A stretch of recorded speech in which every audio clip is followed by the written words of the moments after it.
오늘은 누가복음 17장 5절부터 10절까지의 말씀을 함께 나누어 보겠습니다. 누가복음 17장 5절부터 10절까지의 말씀입니다. 제가 봉독해 드리겠습니다. 사도들이 주께 여짜오되 우리에게 믿음을 더하소서 하니 주께서 이르시되 너희에게 겨자씨 한 알만한 믿음이 있었더라면 이 뽕나무더러 뿌리가 뽑혀 바다에 심기어라 하였을 것이요 그것이 너희에게 순종하였으리라. 너희 중 누구에게 밭을 갈거나 양을 치거나 하는 종이 있어 밭에서 돌아오면 그더러 곧 와 앉아서 먹으라 말할 자가 있느냐? 도리어 그더러 내 먹을 것을 준비하고 띠를 띠고 내가 먹고 마시는 동안에 수종 들고 너는 그 후에 먹고 마시라 하지 않겠느냐? 명한 대로 하였다고 종에게 감사하겠느냐? 이와 같이 너희도 명령받은 것을 다 행한 후에 이르기를 우리는 무익한 종이라 우리가 하여야 할 일을 한 것뿐이라 할지니라. 아멘. 예수님께서 회개하는 자에게는 무제한으로 용서의 사랑을 베풀라는 말씀을 하시자 제자들은 예수님께 우리에게 믿음을 더하여 달라고 했습니다. 오늘 본문은 이 말을 한 제자들을 가리켜 사도들이라고 밝히고 있습니다. 이것은 이런 나약한 말이 앞으로 주의 복음으로 교회를 세우고 다스릴 인물들의 입에서 나온 것임을 알려주기 위해서입니다. 이런 특별한 인물들임에도 불구하고 너희는 범죄한 자들을 권면하여 회개케 하고 용서하여 바로잡되 무한한 인내의 사랑으로 하나님께서 우리를 참으시고 계속 은혜와 사랑을 베푸시듯 하라는 말씀을 듣고서는 단지 주여 우리에게 믿음을 더하소서라고 할 뿐이었습니다. 즉 지금 자신들의 힘으로는 도저히 감당할 수 없음을 느낀 것입니다. 하나님께서 죄인을 참아 사랑하시듯 끊임없이 용서의 사랑을 베풀며 죄인을 섬긴다는 것이 사람으로서는 불가능한 일인 것을 깊이 느낀 것입니다. 그래서 주님께 우리에게 믿음을 더하소서라고 한 것이죠. 그런데 이런 요청에 대한 예수님의 대답은 의외였습니다. 너희에게 겨자씨 한 알만한 믿음이 있었더라면 이 뽕나무더러 뿌리가 뽑혀 바다에 심기어라 하였을 것이요 그것이 너희에게 순종하였으리라고 하셨습니다. 즉 지금 제자들의 믿음의 문제는 믿음의 크고 작음, 많고 적음의 문제가 아니라 어떠한 믿음인가라는 질의 문제임을 지적하신 것입니다.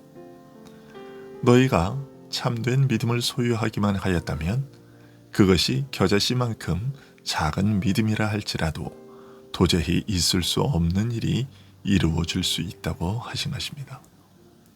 다시 말해 너희가 지금 도저히 감당할 수 없다고 한 그 일, 하나님의 사랑으로 형제를 섬기는 그 일이 가능하다고 하신 것입니다.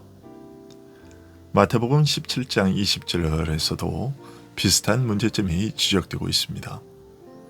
귀신 들린 아들을 데리고 찾아온 아버지가 제자들에게 고쳐주기를 간청했지만 고치지 못했을 때 예수님께서 그 아이를 고쳐주신 일이 있었습니다. 그때 제자들이 예수님께 어찌하여 우리는 그 귀신을 쫓아내지 못한 것입니까? 라고 여쭈었습니다. 이에 예수님께서는 너희 믿음이 적은 영고라고 하심으로써 제자들의 믿음에 문제가 있음을 지적하셨습니다. 예수님께서 제자들에게 귀신을 제어하는 권세를 주어 귀신을 축출하게 하셨을 때 제자들은 이 권세를 주신 예수님과 상관없이 마치 자기 권세인 것처럼 자기 뜻대로 사용하지 말아야 했습니다. 그들은 믿음 안에서 믿음으로 이 권세를 사용해야 했습니다. 이 권세의 근원이 그리스도이심을 믿는 믿음, 이 권세는 그리스도에게서 나온 그의 권세요. 나는 다만 그분이 위탁하신 일을 행할 뿐이라는 믿음으로 행해야 했습니다. 자기를 신뢰하고 의지하는 것이 아니라 권세와 능력의 주인이신 그리스도를 의지하고 신뢰하는 믿음으로 행해야 했던 것이죠. 너희의 믿음이 적은 용고라고 말씀하신 다음 이어서 너희가 겨자씨만한 믿음만 있을지라도 산을 명하여 옮길 수도 있으며 너희에게 불가능한 일이 없을 것이라고 하신 것은 믿음의 양이 문제가 아니라 겨자씨만 하여도 참된 믿음으로 행하면 불가능한 일이 없을 것이라는 뜻이었던 것입니다. 오늘 말씀도 동일한 뜻입니다. 너희가 권세와 능력의 근원이신 그리스도를 신뢰하고 의지하는 참된 믿음을 가졌다면 그 믿음이 겨자씨만큼 작고 미미한 믿음이라 할지라도 하나님의 사랑으로 무한한 인내의 사랑으로 형제와 죄인을 섬기는 일이 가능할 것이라고 하신 것입니다. 나로서는 감당할 수 없지만 내 안에 계신 주님께서 능히 이 일을 이루실 것을 믿음으로 행하는 자에게는 주님께서 그 사람을 통해 놀라운 일을 이루실 것이라는 말씀이었습니다. 이어서 주님은 이런 믿음으로 교회를 섬기는 자는 어떤 마음 자세로 그 직분을 감당해야 할 것인지를 한 가지 비유를 통해 알려주셨습니다. 너희 중 누구에게 밭을 갈거나 양을 치거나 하는 종이 있어 밭에서 돌아오면 그더러 곧 와 앉아서 먹으라 말할 자가 있느냐?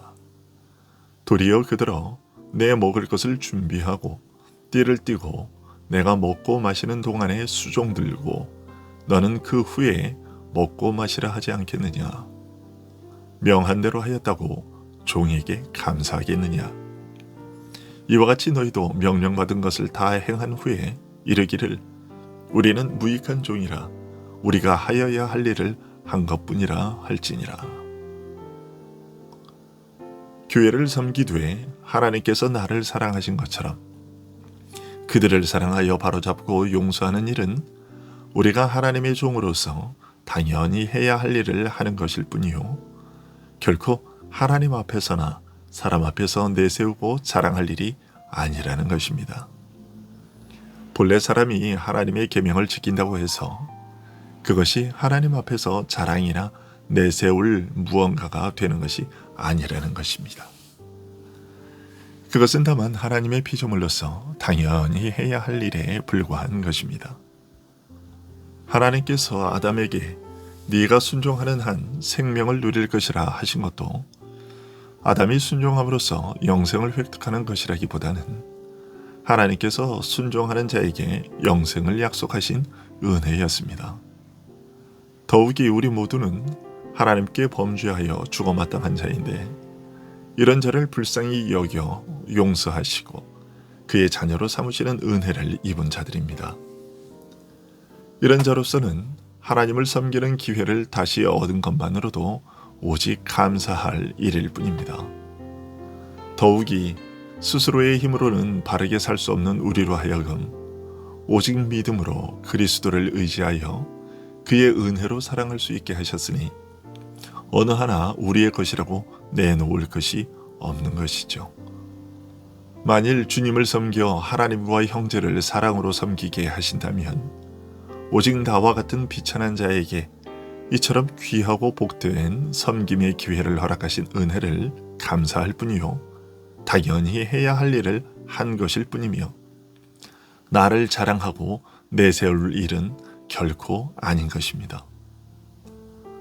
예수님께서 제자들에게 이런 말씀을 하신 것은 바리새인들의 잘못을 거울 삼아 제자들을 경계하고자 하심이었습니다. 바리새인들은 진정한 선과 의를 행하지 못하면서도 한두 가지 행한 위선적 선행을 자신들의 의로움으로 사람들 앞에 내세우고 하나님 앞에 내세우며 자랑했습니다. 나는 이렇게 살았습니다. 나는 저렇게 살았습니다. 라고 알리면서 하나님과 사람 앞에서 자신의 의로움을 나타내고자 했던 것이죠. 예수님께서는 제자들에게 너희는 저 바리새인들의 위선과 영적 교만을 본받지 말라고 경계시키셨습니다. 너희는 하나님과 그의 교회를 섬기되 형제를 사랑으로 섬기되 시종일관 종의 자세 오직 나는 섬기는 자일 뿐입니다 라는 자세를 잃지 말라. 이렇게 하신 것입니다. 주님의 그 말씀은 곧 우리에게, 나에게 하시는 말씀인 것을 언제나 기억하고 있어야 할 것입니다. 나는 본래 비천한 죄인으로서 죽어 마땅한 자였지만 주님께서 저를 구원하여 주와 형제를 섬기는 귀한 자리에 두셨사오니 오직 감사함으로 섬길 따름입니다. 또한 주님께서 제게 베푸시는 은혜와 능력을 따라 감당할 뿐입니다. 저는 무익한 종일 뿐입니다. 그저 제가 해야 할 일을 한 것뿐입니다. 이것이 언제나 우리의 고백이며 자세여야 하겠습니다. 기도하겠습니다.